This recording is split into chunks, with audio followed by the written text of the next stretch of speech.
Thank you very much, Mr. Chairman. And just let me begin by frankly reiterating what you said in terms of keeping this process civil and professional and fair and open. I agree with another sentiment you expressed, and that this is a very sad day. It's a sad day for me personally. I certainly, and I doubt anybody here, ran for Congress with the idea that they would ever be involved in an impeachment inquiry. I certainly never thought I would be. I think it's a sad day for the Rules Committee and for the institution of the House of Representatives. You know, we're meeting here today to set forth a process for impeaching a president of the United States. In my view, it's not a fair process, it's not an open process, and it's certainly not been a transparent process. It's been limited and closed, and frankly, I think we're moving toward a preordained result. Over the last month, several House committees have been engaged in what's been called a formal impeachment inquiry, quote, unquote. Of course, there's nothing formal about it other than the Speaker saying so. The House has never voted to conduct such an inquiry, and the committees have operated in the dark without formal authorization on what amounts to nothing more than an expanded fishing expedition. At least today, in my view, the majority is admitting what we all know. That's that the House was not following an appropriate process for impeachment. I do not think the process we're setting forward, frankly, with all due respect to my friend, the chairman, in this resolution is a fair one either. It's not fair to the President of the United States. It's not fair to the people of the United States.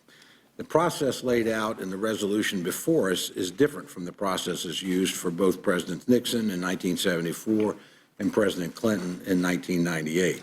Both presidents were given substantially more due process and protections than what the resolution gives to President Trump today. In the case of President Clinton, that was a Republican House of Representatives affording a Democratic President of the United States more due process than the current Democratic House is affording the current Republican president.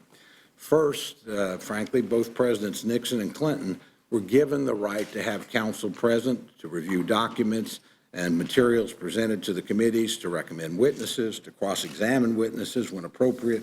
Counsel for both presidents were fully participants in the Judiciary Committee hearings and were allowed to make arguments. And more importantly, in both cases, the president's counsel's request for witnesses to testify was accommodated. That's certainly not been the case thus far in this process.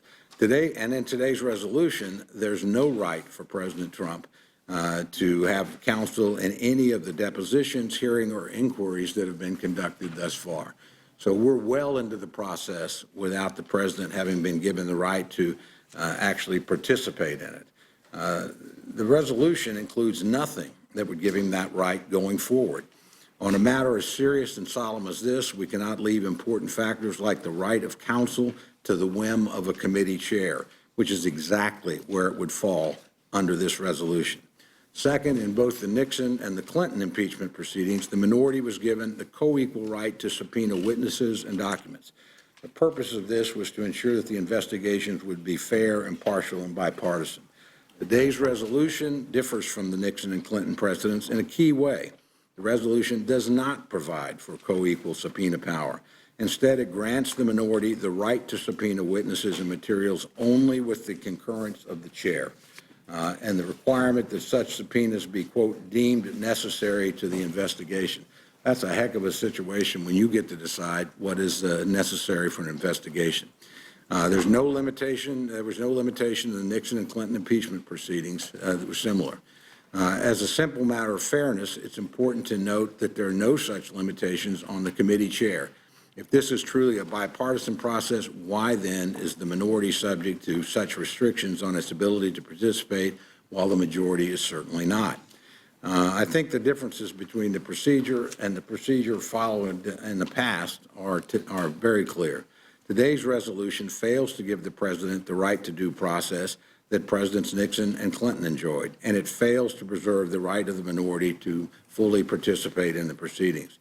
This resolution also differs from the Nixon and Clinton resolutions in another key way. Both of those previous resolutions were written in a bipartisan manner and with full consultation with the minority. We were not involved in any way in the construction of the resolution that we are considering today. It was dropped on us with 24-hour notice. This committee has not had a hearing about the procedures and how we should go. We simply are presented with this sort of full blown out of, or fully made out of whole cloth. This resolution, frankly, again, is not bipartisan and done with full consultation with the minority.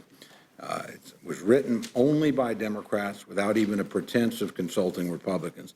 And I didn't even see a copy of this thing, this resolution, until it was released publicly. Mr. Chairman, we can certainly do better than that and better than we're doing today.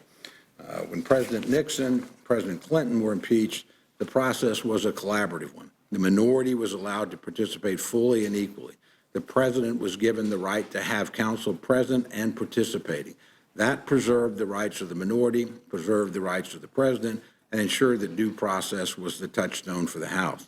Without due process and without a fair process that respects minority rights, I do not believe the American people will regard this process as legitimate.